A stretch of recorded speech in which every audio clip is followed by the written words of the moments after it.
Hello, it's me, Dan. Hi, how you doing? Sorry, it's been a little while. I've been really into Ghostbusters lately, so I've decided I'm going to show you how to animate a Ghostbusters Proton stream pack thing. I've been playing a lot of Ghostbusters Spirits Unleashed as well. I've recently saw Frozen Empire, and I'm just a bit of a Ghostbusters nerd. And I feel like it's time I kind of shared what my process is for animating a Proton stream. So this is kind of what we're going to be doing. We'll have a little look at some reference footage. So what we're going to try and capture is this kind of streamy, glowing laser thing. We've got this kind of orangey line, and there's kind of blue electricity that kind of surrounds it. It kind of differs a little bit from film to film, and we're also going to use a little bit of the real Ghostbusters cartoons inspiration as well. But ultimately, we're just going to be going for like an effect of a Ghostbusters Proton stream pack thing. It's going to be like our own version. We're going to be doing this in After Effects, but you can use similar software if it does the same sort of thing, Nuke perhaps. So it's going to be a sort of slightly intermediate tutorial, but you can follow along. I'll do it step by step, and I'll try and be as thorough as possible. So we're going to go to composition, we're going to go to new composition. We're going to make sure these are set to kind of standard stuff. So we've got width 1920 pixels, height 1080 pixels, frame rate 25 frames a second, standard online video frame rate stuff. Make sure this is set to 10 seconds. And click OK. Background colours, black, that's fine. So we're going to start off with. We're going to start off with this main orange kind of stream, and that's going to come in kind of in 3 layers. So I'm going to click the pen tool, shortcut G. If you've got the fill set, you can always turn this off by holding Option or Alt and clicking in the fill until that's switched off. And we just want the stroke. So I'm going to click on this. Going to click on this kind of like a nice mid-orangey yellow kind of colour just here. And I'm just going to draw a line across. I'm going to hold Shift, so whenever I click, it's going to be absolutely straight. I'm going to change the thickness of this a little bit. So I'm going to change that to something like 24. So I'm doing this like midway across the stage. If you need some guides, you can always go to View, Show Ruler. It kind of brings up this little thing. So you can bring yourself a guide. So if you want to kind of remind yourself about where the middle is, you can always do that if you want. The left-hand side is kind of going to be where the stream is going to be coming out from the Neutrona wand on the Proton pack from Ghostbusters. So what I'm going to do first, the first thing I'm going to do, because I'm going to copy this a few times, and it just helps to have all the settings kind of set there. I'm going to take this forward. I want the stream to be kind of coming out really quickly. So I'm just going to move this forward a few frames. I'm going to press Command or Control and the arrow keys and make sure you cycle through frames. I'm going to open this up. I'm going to click on Contents and just go to Add. I'm just going to go to Trim Paths. And this sits underneath our shape. So I've opened up Trim Paths. We can see there's a few options. We've got Start, End and Offset. End is currently set to 100%. If you just click and drag and play around with this, you can see this changes how far the path is trimmed. So I'm going to take this down to 0 and I'm going to click the stopwatch to add a keyframe. So I'm just going to go forward maybe 3 or 4 frames, and I'm just going to ramp this up to 100. Handy tip, pressing J and K on your keyboard will jump between keyframes, between visible keyframes on your timeline. So J is previous, K is next. So that's kind of handy to jump between keyframes. So make sure that's set to 0 exactly. So if I just play that, that's a nice speed. If yours is too fast or too slow, you can always click and drag this keyframe, something that fits your liking. So if we look at the films, we can see the Proton stream kind of comes out quite quickly. So kind of want this to be quite quick, which is fine, I think. What I'm going to do now, I'm going to click on this shape layer just here, open that up. I'm going to open up stroke, and we've got some options here. We've got taper and wave. So I'm going to open up taper first. You can see there's a start length. If you play around with that, you can see on how much it tapers towards the end. So I don't want it to kind of be sort of thick right from the edge of coming out from the guns. Kind of want it to kind of have a little bit of a taper. So you can play around the end length as well. I recommend leaving the end length as it is. You can play around the start width, like how soon it kind of tapers off and how thick it is at the end. So have a little play around with those. I'm going to go down to wave here now as well. So if we just jump straight in playing around with the settings, we've got amount. If I click on that, you can see if I go up to 100%, it kind of gives us this little wave-like motion across the line just here. Don't want it to be quite that much. I want to give it a little bit. I just want to kind of taper here and there so it's a little bit uneven. And we can see that the wavelength is currently set to 100. If we click and drag that number, we can see it changes how many kind of waves are on screen and how long those wavelengths are. So I kind of want mine to be around, maybe around here.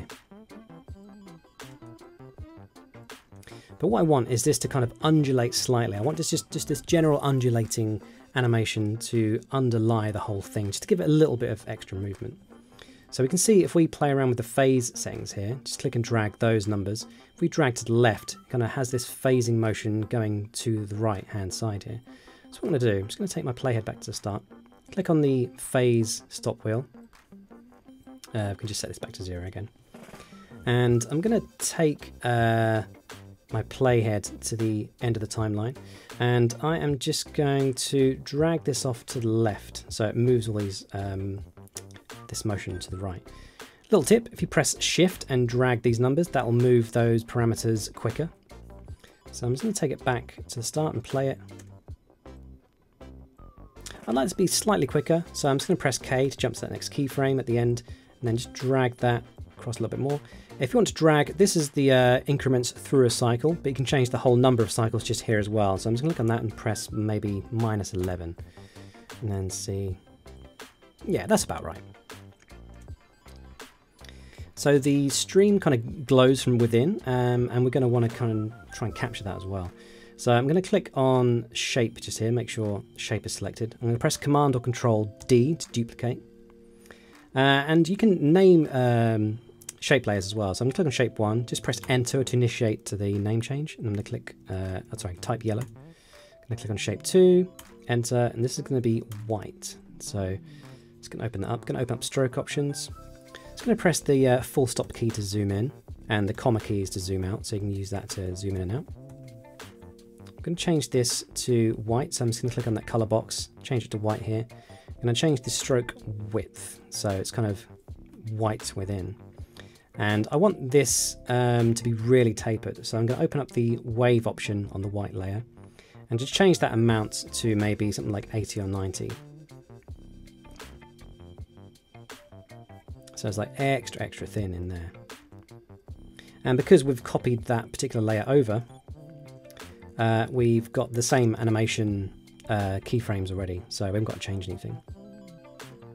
That's looking good. And I'm going to do the same again, so I'm going to click on yellow, Command or Control D to duplicate, just drag that underneath. I'm going to enter to rename it, and I'm going to call this red, even though it's going to be more of a burnt orange. I'm going to open this up.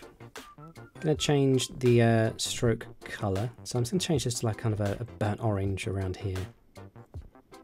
And the stroke width, it's going to increase that so we can kind of see, if I zoom in a little bit. I've got this 3 tier, we've got like orange, yellow and white here, kind of a little bit like fire. So this is kind of what the streams kind of look a little bit like in the films. If we play that, that's looking about right. So that's kind of part 1. Next thing we're going to do, I'm just going to close that, but I'm just going to rename this. So this is going to be the main line. Oops. So as Ben Marriott always says, always name our layers to stay nice and organized. So you haven't got 100 layers all called, you know, layer 337. So we're going to make sure we've got the path set. It's going to click again on here. Nice straight line. Make sure this one's going to be set to a kind of a nice electric blue, this one. I'm going to take the width down slightly. So again, we would like the stream to be coming out at the same time as this. It's a little bit off center, so I'm just going to click on this new shape. I can press V for move and just tap my arrow keys to kind of move that up in line just there. So this is actually going to be the electric that's kind of behind the streamer, because in the films the streamers are kind of like surrounded by the electric that kind of like loops around it, which is really cool, but it's just for the purposes of this particular simple animation tutorial. We can't really achieve that in a realistically quick way and easy way, so it's going to kind of fake it. So we're going to have an electric behind the main line and electric in front of the main line. So this one, we can open up the parameters here, open up contents. So we're going to click on here. Again, we're going to go to add and trim paths. I'm going to click on main line. So I'm going to click U, and that will bring up all available keyframes on a particular layer, and just going to copy the trim paths keyframes here. So it doesn't say trim paths, but we can see it says end, which is what happens on trim paths. So it only shows the parameters for the keyframe that it's on. I'm going to take playhead to start there. Click on end and press Command and Control V. So Command and Control C to copy those keyframes like that, and then paste them here. So we've got that same motion kind of coming out. So this is going to be the electric that sits behind the main line. So it's going to hide the main line for a second. So I just want something simple and kind of electric-y looking on the back line just here. So I'm going to open that up. Click on contents and I'm going to add, and we're going to go wiggle paths. So that adds this little kind of pre-set animation thing just here. So if I click on that, you can see there's some slight motion in the line just there. So if we open up these parameters and play around, we can kind of see how different that looks if we kind of play around with those things.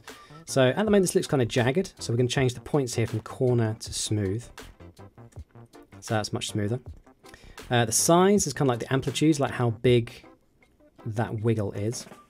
The detail kind of goes into sort of how many waves are kind of being shown. So we kind of want it to look a little bit like electric. So I'm just going to unhide the main line. So I think that's looking okay. Maybe I'll change that so it's kind of a little bit more. Yeah, I think that's looking okay. We'll go with that. Maybe I'll change the, if I go back up to open up shape, open up stroke, maybe that could do with being a tiny bit thinner. So maybe I'll take that down to 5 instead of 8. So I'd like this to be a little bit quicker as well. So we've got wiggle speed in seconds. So I'm going to maybe change that to 5, see how that looks. Maybe 7. So we can change another different things here. We've got correlation, so like how extreme those settings are that we've set. We've also got different phase, like temporal phase. You can kind of cycle through it manually if you want to as well. But this is kind of like an automatic animation setting. We don't really have to set any keyframes for this, which is kind of handy, and it's kind of what we want. So,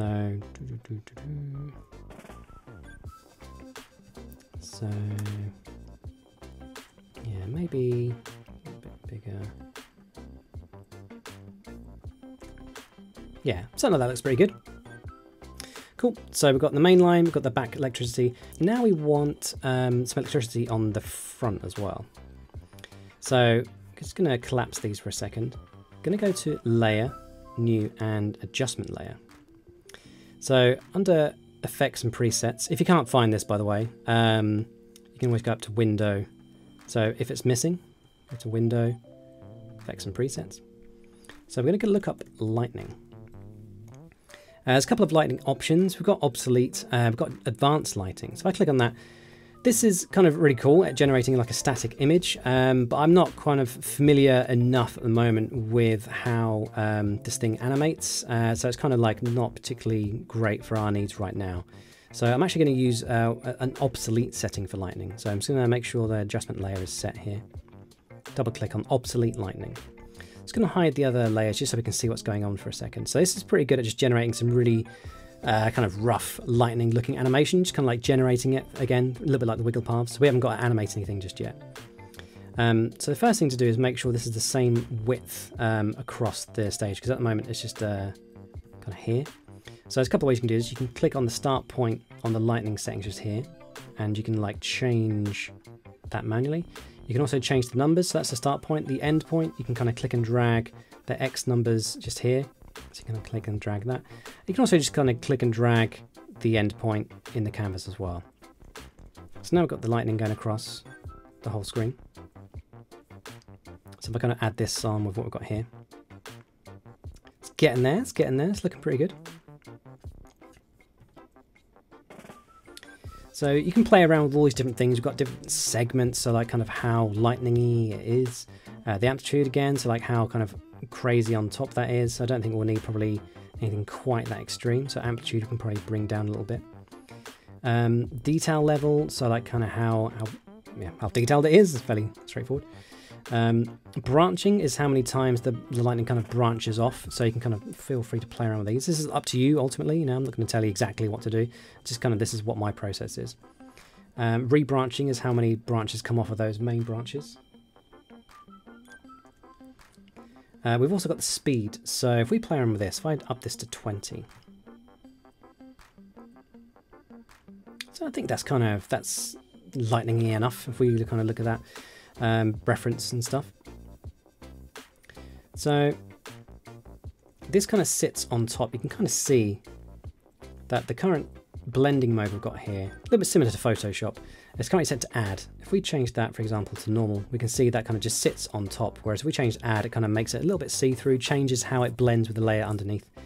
We can change the thickness as well. So if I want this to be a little bit more noticeable.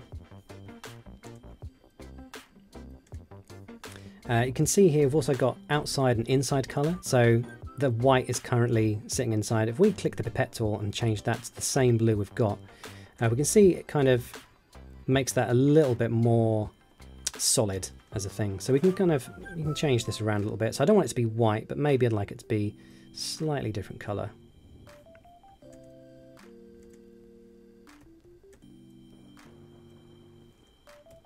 So what we also want to do is to have the lightning kind of come on as it's being shot out from the neutrino wand as well. So first I'm just going to click on the adjustment layer, press enter and rename it to front electric. Can open that up, can open up effects, can open up lightning. So we want it to be at the same point as the other one. So I'm just going to rename this to back blue electric. I'm going to press U to bring up those keyframes, J to jump to the most previous one. So this one is where the beam is fully exposed. So I'm just going to go back up to end point and drop a keyframe there. So that's going to be keyframed here. I'm going to take the playhead back to the start, and I'm just going to press and drag using shift the numbers just here, and kind of want that completely like off the screen just there. So then when we play it, it kind of comes on with the rest of the beam just there. Okay, I'm nearly there. So what we want, I'm going to start giving these a little bit of a glow. So I'm going to click on the back blue layer. We're going to go to layer, layer styles, and outer glow. So by default, similar to Photoshop, you know, it kind of gives it this sickly kind of yellow. So we're going to open up the outer glow options here. If you can't find that, just open up all the layer settings, just scroll down, layer styles, outer glow. And change that color. I'm just going to use the pipette tool and just click on the same color as the lightning itself, just to give it, save us a bit of time. So we can see if I can change those settings, change the range, like how quick the fall off is, the opacity, the screening. Just going to change the screen to normal. Just kind of see how that looks. Doesn't really change much. So it's subtle, but you can see there's like a slight glow there, but that's fine. We're also going to do the same for the main line. So I'm going to click on that, layer, layer styles, outer glow. So the films, again, using as reference, it's kind of, they look almost like an orangey burnt red kind of glow. So we're going to change that yellow to, we're going to take it not completely red, but we're going to kind of make it this kind of almost like a very burnt orange, between orange and red.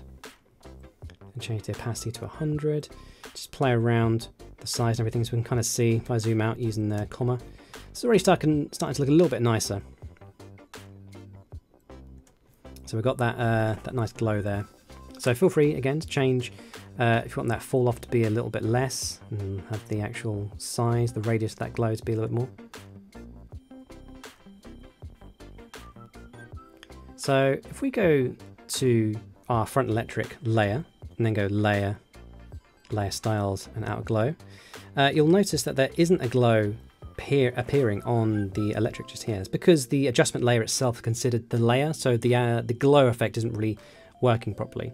So if we just undo that, so what we actually need to do, we need to pre-compose the electric layer just here.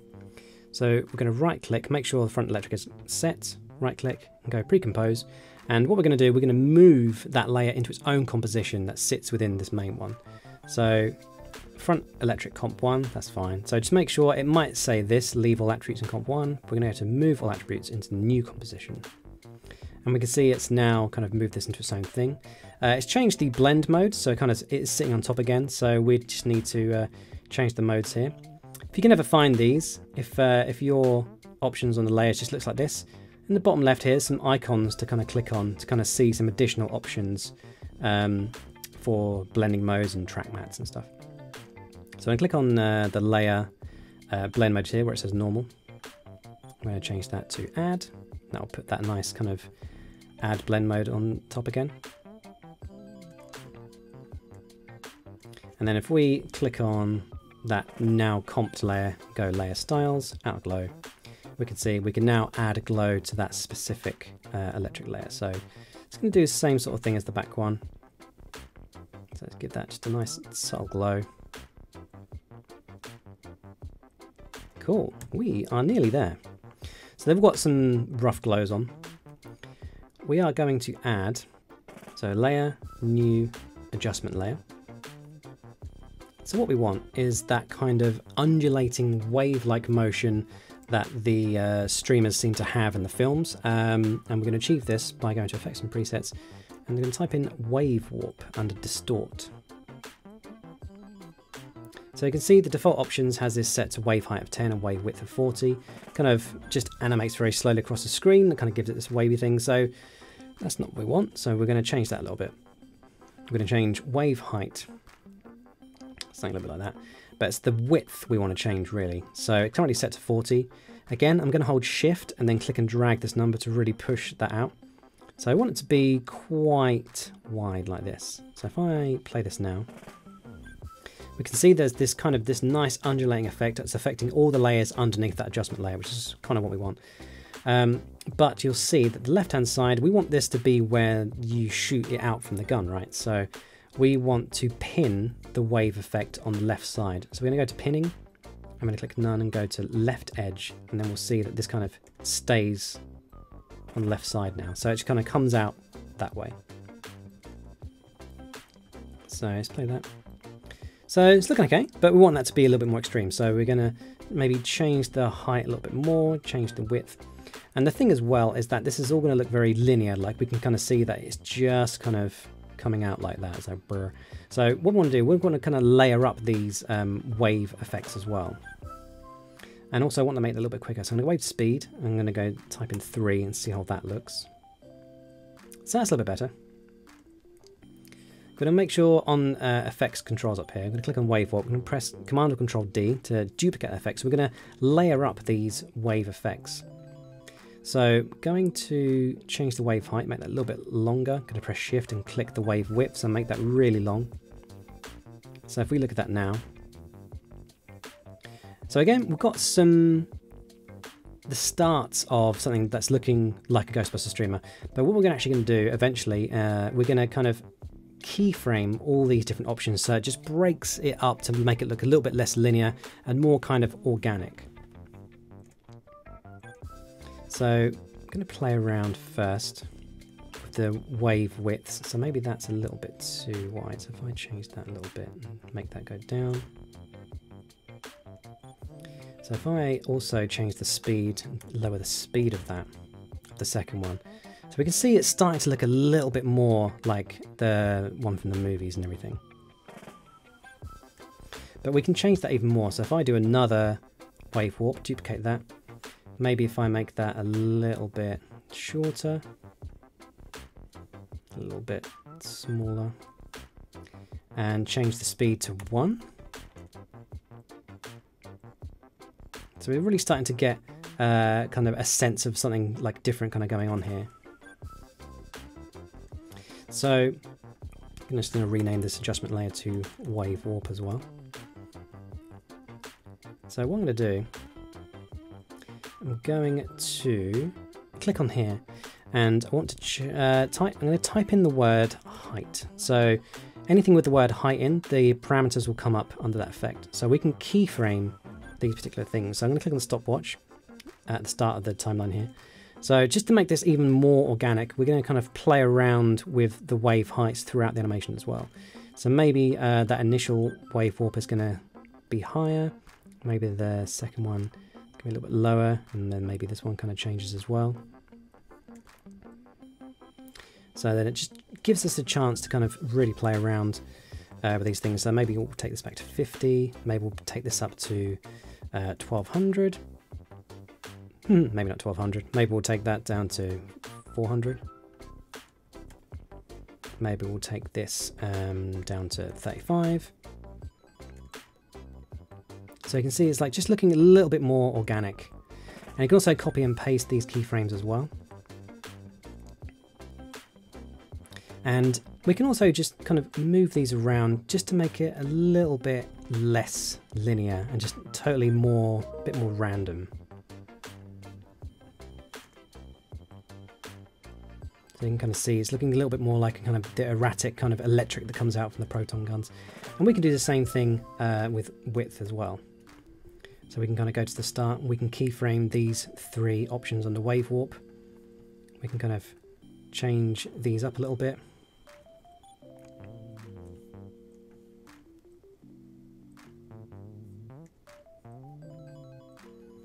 Just to make that look a little bit more random. So I'm just going to play around. So I'm going to make this a little bit longer this time. Maybe that one a little bit shorter. Maybe that one a little bit longer. There we go. So you can kind of see it's looking a little bit more, less robotic and more that just kind of random stuff is happening. And again, you can kind of shift these off a little bit just to make that look a little bit more random.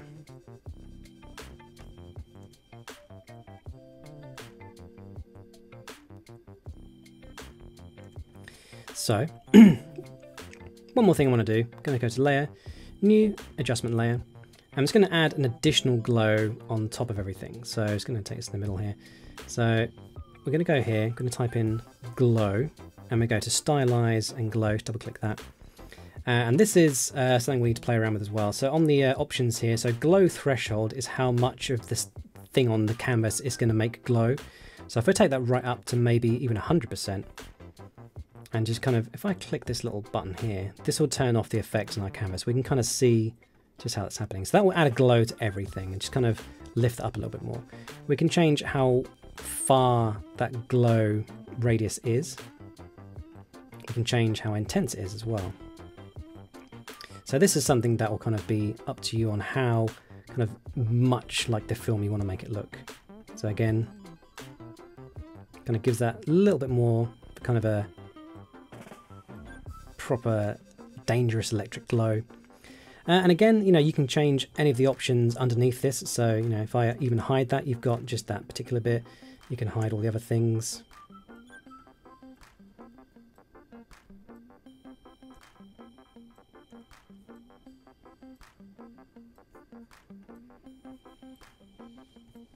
Kind of see what's going on.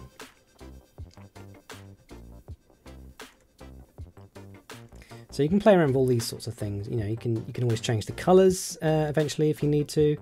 You know, if you want to try out different game modes or whatever from different things. So there's all these different things you can play around with.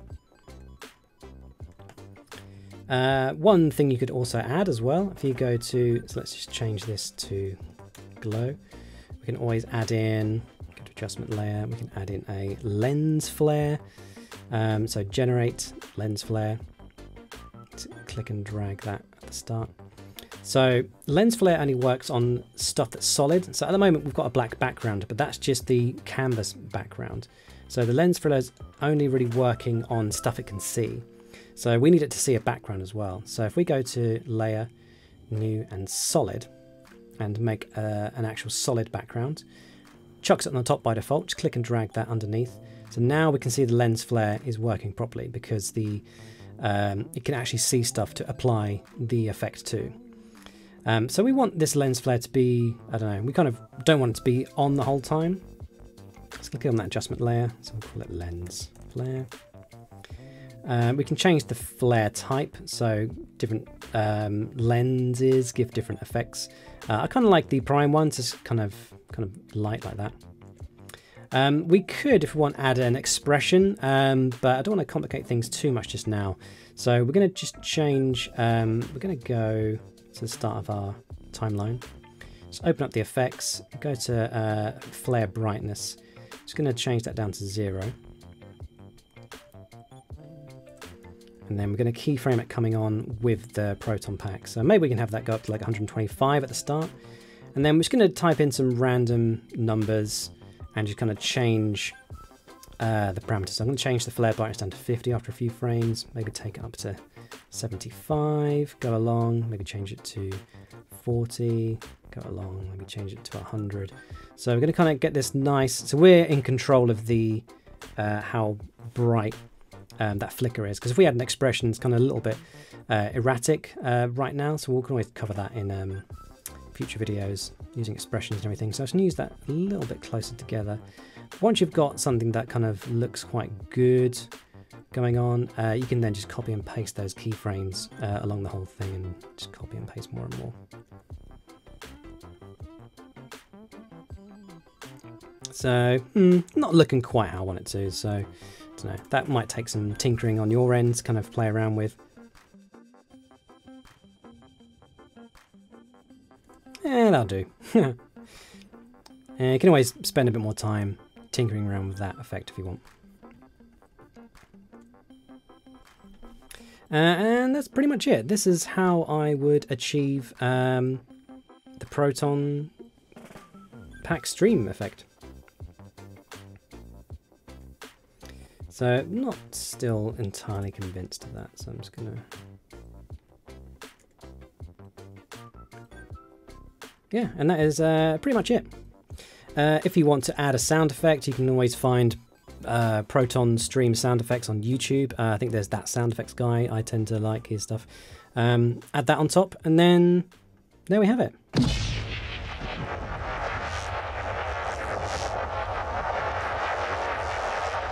If you've got any suggestions for animation tutorial videos, feel free to comment them down below.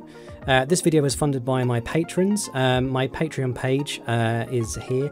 It kind of covers everything I do creatively, not just this animation tutorial videos, but I also have my video game animation study channel as well. And I'm also kind of bringing into the fold my game development stories as well. So kind of devlog videos about the game I'm making, Attack on Starlight, which is kind of like a Mega Man-like game with all hand-drawn art with inspiration from Hanna-Barbera. If you want to fund me on Patreon, you can just sign up. I've only got $1 and $3 tiers at the moment because I try and, you know, offer what I can, but it's not a full-time job, so, you know, just doing what I can, really. So yeah, if you want more animation tutorials, feel free to suggest them below.